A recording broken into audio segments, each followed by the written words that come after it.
Sekarang saya masih ada nerima royalti, Bu Irma tahu tuh, setahun paling banter 900.000, sejuta dari beberapa buku saya yang masih hidup. Ya. Dulu saya nerima dari Malaysia lumayan lah, ada 4 juta, 5 juta. Yang terbesar saya terima royalti dari buku pelajaran, ratusan juta. Itu bisa beli rumah waktu itu, bisa menghajikan bapak saya. Tapi sisanya enggak. Nah, saya masuknya kemana? Bukan industri penerbitan, industri penulisan. Saya menulis untuk KPK, saya menulis untuk lembaga pemerintah yang memesan buku ya. Itu namanya book packager atau juga publishing service. Saya nggak nyasar penerbitan, saya nyasarnya ke lembaga non penerbitan. Nah, dari situ uang mengalir. Jadi kalau sastrawan dia bertopang pada buku, nggak bisa memang. Yanusa Nugroho jadi copywriter, penulis teks iklan, selain penulis cerpen dan novel. Hidupnya ditopang dari industri yang lain yang memerlukan tulisan. Karena tidak ada satupun bidang di dunia ini yang lepas dari tulis-menulis. Kami baru dapat proyek menulis buku sejarah korporat. Nilainya ya lumayan lah, hampir 200 jutaan. Menulis buku sejarah kan sama dengan menulis sastra sebenarnya. Ramadan Kaha hidup dari situ, biografi.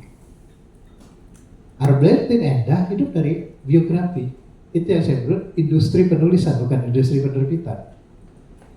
Jadi kalau sastrawan mengandalkan industri perbukuan, penerbitan, nggak bisa. Udah lagi decline, kecuali tadi naskahnya kayak Terelie, bestseller.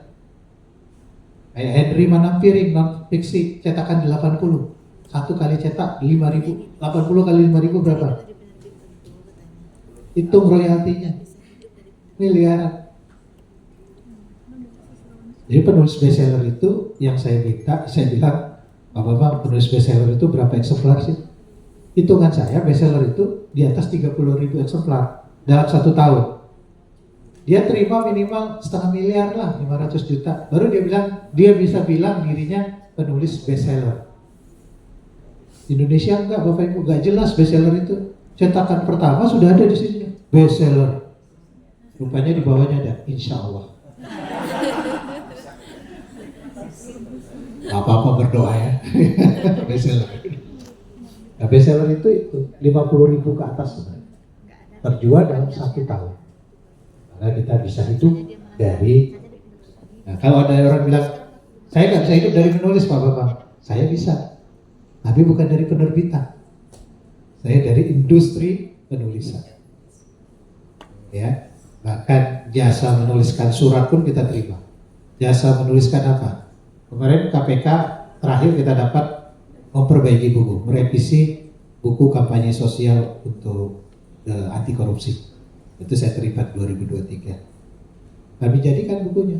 Jadi nggak besar sih, cuma 50 juta gitu kan. Ya, merevisi. Jadi kalau di pemerintah itu ada yang namanya penunjukan langsung PL. PL itu pasti yang proyeknya di bawah 100 juta. Makanya kita bermainnya di situ 80, 50. Kalau swasta nggak masalah, ratusan juta, nggak ada penunjukan langsung, tidak ada pitching. Ada sih pitching kayak tender gitu. Kalau saya nggak mau ikut tender, pitching ya berapa kali pernah ikut, tapi kemudian saya kapok. Pitching nih, saya bikin proposal, bikin konsep, terus ditolak sama dia. Kita kan nggak tahu konsep kita yang dipakai, dia cari yang lebih murah. Nah, itu industri penulisan, Bapak Ibu. Bisa nggak buku anak ini jadi industri penulisan? Bisa. Kita cari perusahaan yang memang ingin CSR bikin buku anak. Bahkan keluarga juga bisa, saya bilang. Bikin buku ulang tahun pertamaku. Kita bikin tokohnya anak yang dia ulang tahun, ceritanya dibikin. Jual sama ibu bapaknya, Pak, Bu, mau nggak beli 50 eksemplar? Ini buku ulang tahun pertamaku. Nanti diberikan kepada undangan ulang tahun.